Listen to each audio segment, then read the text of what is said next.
Welcome to the OK Not OK podcast. I am Doktor O'Kay, and today we are grading all the transfer window moves. That means by the end of this video, we are grading the WWE overall for the transfer window. We're going to grade both GMs, and we're going to review my trades from our December video that, spoiler alert, were a lot better than what we actually got. And of course, we will grade every single individual. So let's just get it started with that. And first, who moved to NXT? Yeah, that's right. No one moved to NXT. Yeah, that was discussed at the very beginning, so we thought that was going to happen, but no stars moved. So yet again, really pathetic by the WWE there, and they really messed up my very impressive trades. Alright, so anyways, by my account we had 18 main roster stars that switched brands, 13 from Raw to SmackDown, and 5 from SmackDown to Raw. So that's kind of awkward already. We'll talk about that in a bit. And we'll start with the smaller group, the SmackDown stars that moved on over to Raw, and we will start with Bayley. She is the only superstar who had any success in 2024 among this group, as she of course won the Royal Rumble and won the title at WrestleMania. She defended it just 3 times before dropping the belt at SummerSlam to Nia Jax, and then she of course lost her rematch and also lost to Tiffy on January 17th on SmackDown, so she immediately showed up on Raw a couple days later on January 20th to announce her move while also facing her SmackDown rival Nia Jax just one more time for good measure, which is a little weird, right? Regardless, she went 19-10 in all matches since the start of 2024, but is just 2-3 so far in 2025. So sadly for her, Naomi left her in the dust for Bianca and for those tag team titles. And after losing 3 title matches, Nick Aldis might not have been so willing to give her another shot, but going to Raw makes you think that Rhea might be a tougher task. They had Tiffy. And of course, we also can't discount that she willingly walked into a hornet's nest because she is now on the same show as her former Damage Control mates, so that can't be good for her. So for Bayley, this is a net negative. We're giving her a C-. Second, going to Raw is Logan Paul, and he hadn't won a single match since WrestleMania 40 until he won his Elimination Chamber qualifier on Monday night, so he's off to a good start on Raw, and should he win the Chamber, then he challenges Cody Rhodes to go straight back to SmackDown, which is also kind of weird, but regardless. But if he loses that Chamber match and he goes after his stated intention of winning a title, well, it's a deep roster on Raw and able to get that shot. And if he does get through the contenders, Gunther looms, unless the improbable occurs and Jay actually finds a way to beat him. But I guess Logan would be licking his chops for that opportunity. So seemingly an easier path to a title shot on SmackDown, but he already lost the Rhodes there. And I guess for him, maybe even more importantly, this is all about that box office. And indeed, Netflix has the bigger audience, so maybe Raw is the right way for him. And since he is our YouTube Lord and Savior, I am not going to doubt him, so this is an A. Third is AJ Styles, and so much for the house that AJ Styles built being Friday Night SmackDown, so this just kind of feels wrong that he's going to Raw, right? Oh well. Anyways, he was terrible in 2024 with a 3-8-1 record in all matches and losing all 3 of his title shots, so he is cooked and he should retire. But if he doesn't do that, I guess he should at least get a fresh start to get that stank of 2024 off of him in a new house. And of course, I don't like his chances, especially if he's eyeing up Braun Breaker now. But this was still the right move, so he gets a B+. And lastly, we have A-Town Down Under going as a unit. Yes, that is Austin Theory and Grayson Waller, and it is hard to believe that they won the SmackDown tag titles at WrestleMania, and they tried not to wrestle as they defended them just once. And once they lost them, the bottom fell out, ending the year at 6-17 each with Theory also having an extra no contest. And now they're hilariously in a triple threat match for the NXT title at Vengeance Day this weekend versus Obafemi. And I guess they could actually work together and defend that title on NXT, but more likely it looks like they're just going to fight each other and lose, and then maybe even break up, which they both need a fresh start, so that wouldn't necessarily be the worst thing. Though I think it would have been better if they had just been split up in this transfer window, so this gets a D+. Well, that was a nice short list, but we have a longer list for Raw to SmackDown, so let's start with the obvious, which is Drew McIntyre. And he has so many enemies that are on Raw that it makes sense that he already feels much better being on SmackDown. But his enemy number one apparently still remains on SmackDown, though Roman Reigns has not actually appeared on the show since November 22nd, and that is just 1 week away from 3 months. So, what are you even going to say at this point? And even with that Elimination Chamber qualifier win, he is still somehow only 8-8 in all matches post-WrestleMania. Well, whether or not he wins that Elimination Chamber, McIntyre was the only person to defeat Cody Rhodes one-on-one in 2024, so maybe a title shot is directly in his sights. So we will give this a perfect A+. Damian Priest is second, and he is the man who cashed in on McIntyre at WrestleMania 40 and then beat him twice thereafter, though that was with some significant help from CM Punk. But after 3 defenses, he lost his title and then 2 more rematches against Gunther.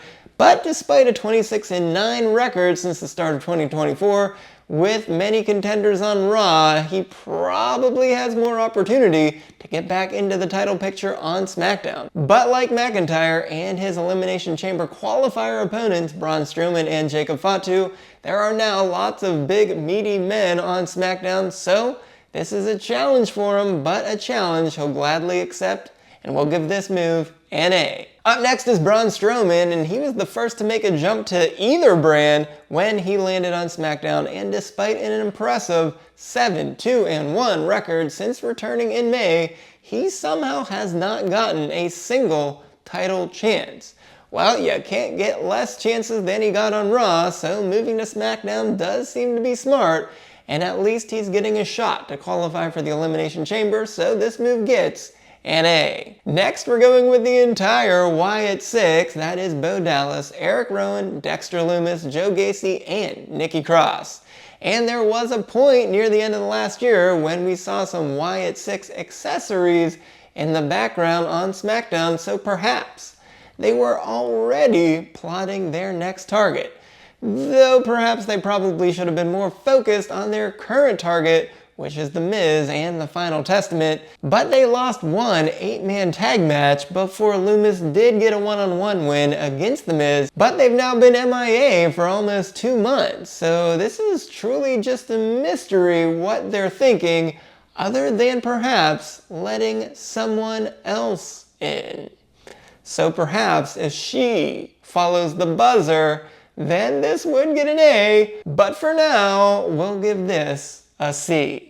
So up next is The Miz, and after being part of the plan to get the Wyatt Six to SmackDown, he seemed to have no part in his own move, which is kind of strange since this is the transfer window and not a draft.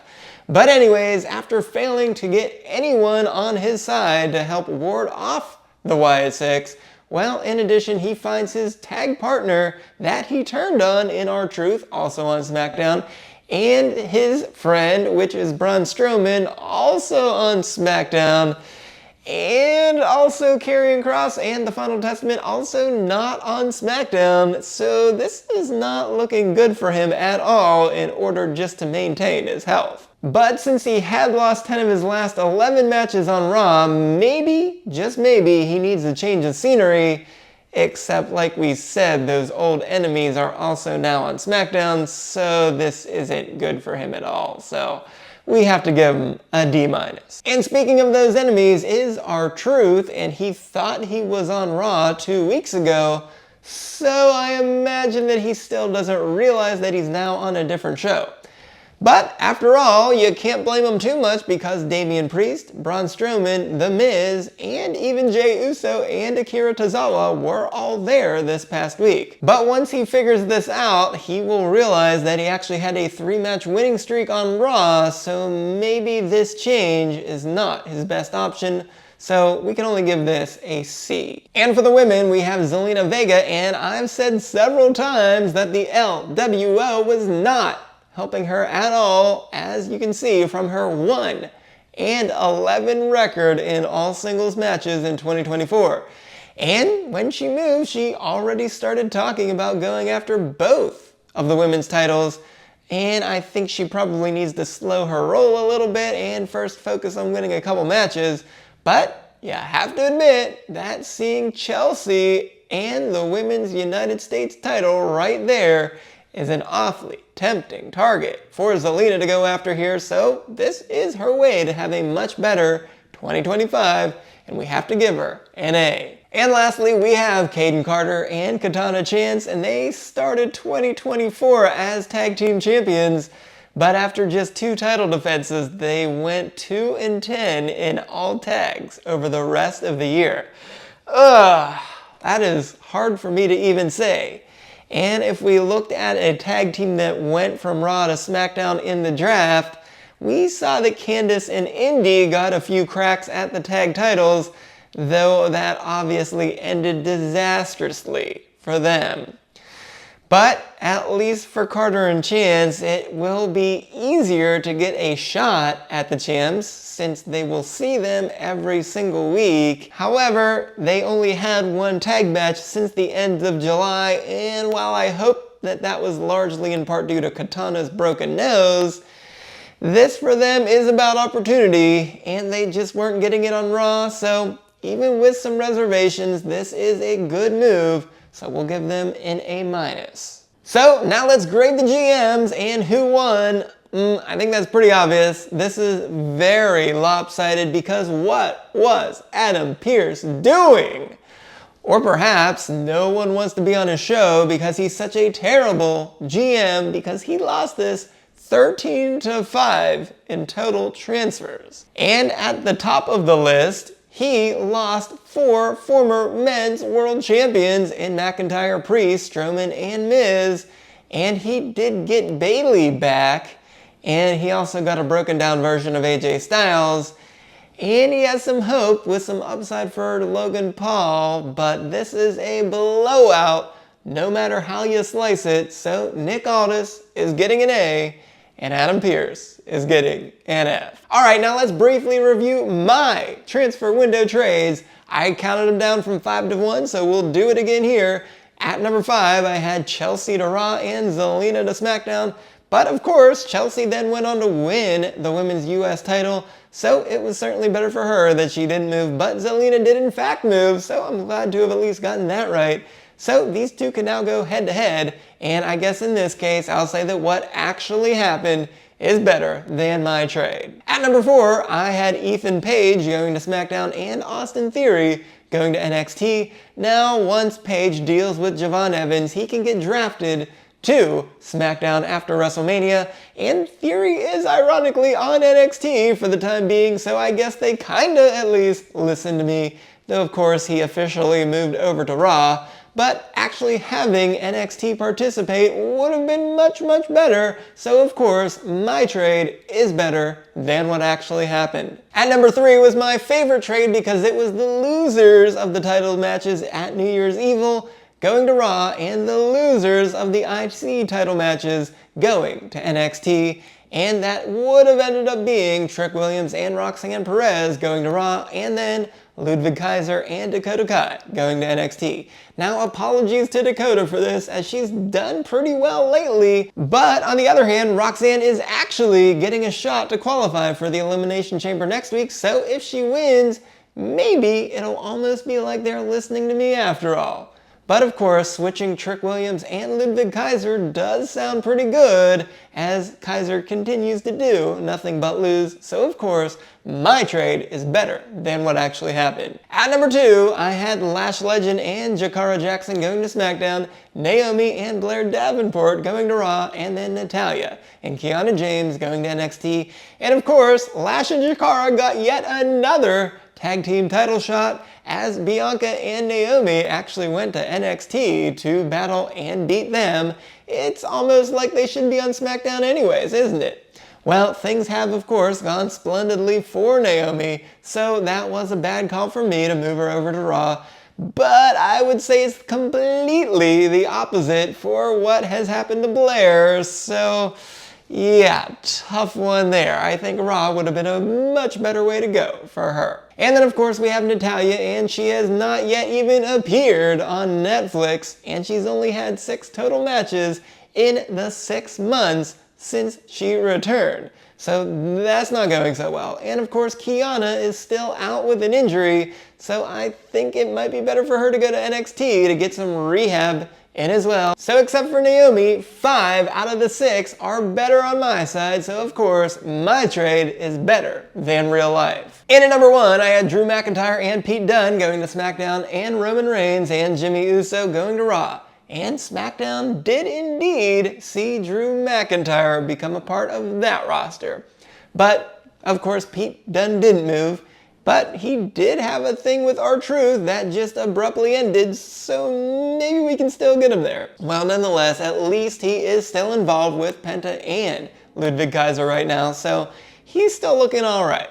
Now, Roman Reigns is, of course, just truly pathetic, and now he is out with an injury, so he's not showing up anywhere, not like he was anyways, so we really can just wipe him off the board. But I have to admit, Jimmy Uso is suddenly now the workhorse of SmackDown, as he leads all of the men in WWE with 7 matches in 2025, but since he is not actually good at this, he is just 5-1. And with Drew McIntyre actually moving, I guess I can only call that a push, but Dunne and Big Jim, I guess, are doing just fine where they are. And of course, Reigns is a complete waste of space. I will admit that real life is better than my trade. Alright, so overall, this was an absolute disaster until the GMs and the superstars finally made some decisions at the last possible minute to try to save some face and make it look like they were actually doing something. But as I said, this was a lopsided affair, with Aldis sweeping the floor with Pierce as always. So perhaps with SmackDown now being 3 hours and Raw seemingly settle into more of a 2.5-hour show, I guess the opportunities just might be more plentiful on SmackDown. Now, mostly we cannot blame those superstars who moved, but I think it was maybe not too little in the end, but certainly way too late for it to make a true impact. So the WWE gets an overall grade of a D. Just like the transfer window was poorly executed by the WWE, so too was the SportsZu by canceling the OK question of the week until you ask some questions. So be sure to jump on that, and for some inspiration, be sure to go right on over here and check out all my grades from this week's Raw, because if you don't, just like all of this transfer window ridiculousness, that would be not okay.